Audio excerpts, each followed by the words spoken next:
네, 국회 문이 열리네요. 그대가 들어와야 하는데 지금 상황은 이 아기가 채 들어오기도 전에 이 문턱에 걸려 넘어지지 않을까 우려스럽습니다. 자, 우여곡절 끝에 3월 임시국회 문이 열리긴 했지만 첫날부터 삐걱대고 있죠. 자, 참고로요, 이 기록으로 순위를 정하는 스피드 스케이팅과 달리 경쟁 경기인 쇼트트랙은 선수들 간의 이 충돌을 주의해야 합니다. 선두로 달리다가 자칫 이 다른 선수와 충돌을 하면 순식간에 순위권 밖으로 밀리거나 실격 처리가 되죠. 자, 그런데 이 지금 국회에서는 쇼트트랙 아니고 패스트트랙으로 충돌을 하고 있습니다. 이러다가 법안을 통과시키지 못하거나 또 어느 누구 실격하는 상황이 벌어질 수도 있는데요. 자, 민주당이 선거제 개혁, 사법 개혁 등 이 10여 건의 법안을 패스트트랙에 태우겠다라고 하자 한국당은 이렇게 강하게 반발하고 있습니다.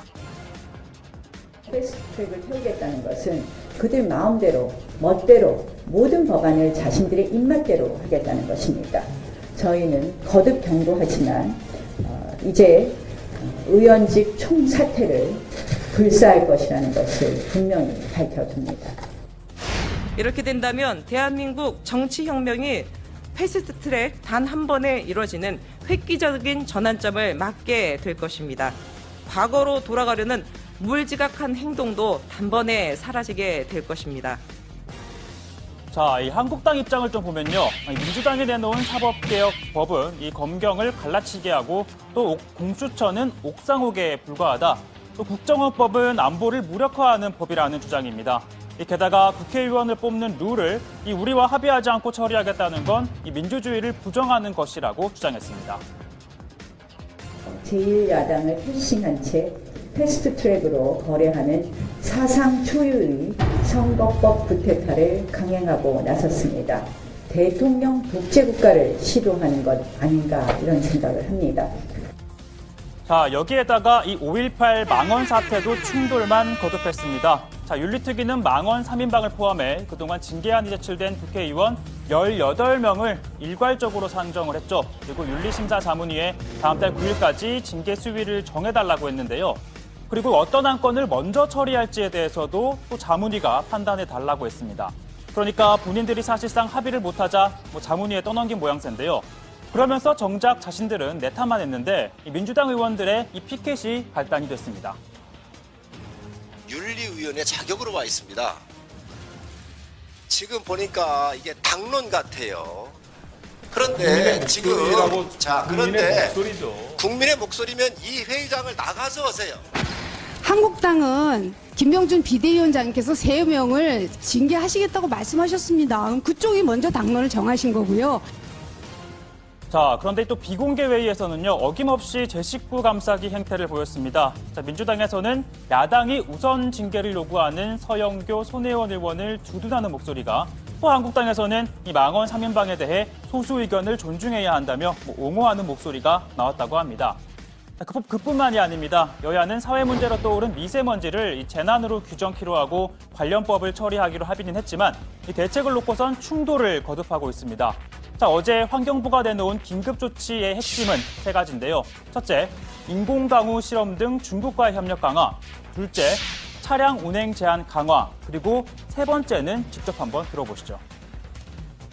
학교나 공공 건물의 옥상 유휴 공간에 미세먼지 제거를 위한 공기 정화 설비 시범 설치를 추진하여 미세먼지 저감 효과를 검증해볼 계획입니다. 그런 한국형 공기정화기를 우리가 발명해서 실용화가 된다면 아마 해외 수출 등을 통해서 많은 국익에도 도움이 될 것 같아서 이 사업을 좀 의미 있게 우리가 추진할 계획입니다. 네. 자, 그동안의 대책 가운데 방금 들으신 이게 가장 새로운 내용이었는데요. 환경부는 기기당 약 1억 원에서 2억 원이 들 것으로 추정을 했고 이번 추경에 이 사업을 담아 연내에 실시하겠다는 계획을 세웠습니다. 그러나 한국당은 또 이렇게 비판하고 있습니다. 야외 공기정화기 달고 걸어서 출근한다고 비서실장 걸어서 출근한다는데 수도권에서 서울의 집값이 비싸서 수도권에서 만원 버스 타고 출근하는 사람들 걸어서 출근하는 그 모습을 보고 어떤 생각을 할지 한번 참 기가 막힐 일이다라는 말씀 드리고요. 자, 사실 이 같은 공기정화기는요, 지난 대선 당시 국민의당 안철수 후보의 공약이었습니다. 외국에서는 이미 가동 중이라면서 안 후보가 제안을 했지만 또 당시 문재인 캠프는 실효성에 의문을 제기한 바 있습니다.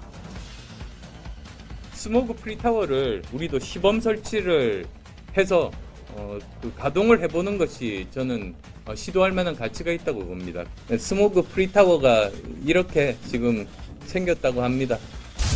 안철수 후보의 미세먼지 대책은 MB의 4대강 로봇 물고기와 같은 것입니다. 스모그 프리타워는 베이징시에서 예술거리에 설치한 사실상 조형물이라는 평가를 받고 있습니다.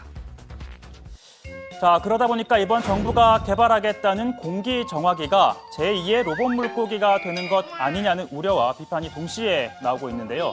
참고로 4대강 로봇 물고기의 실체, 저희 다정회가 방송 최초로 공개해드린 바 있습니다.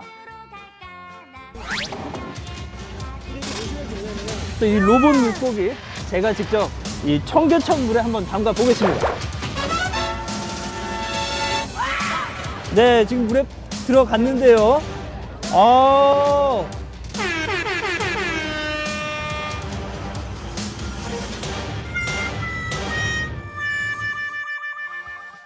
네, 이 물고기가 물에서 그야말로 익사를 해버린 겁니다. 자, 그나저나 이 당시 한 마리당 6억 원이 들었다고 하는데 양반장 이걸 물어냈을까요? 자, 오늘 발제는 이렇게 정리해보도록 하겠습니다. 겨우문년 3월 국회 곳곳서 충돌 또 충돌입니다.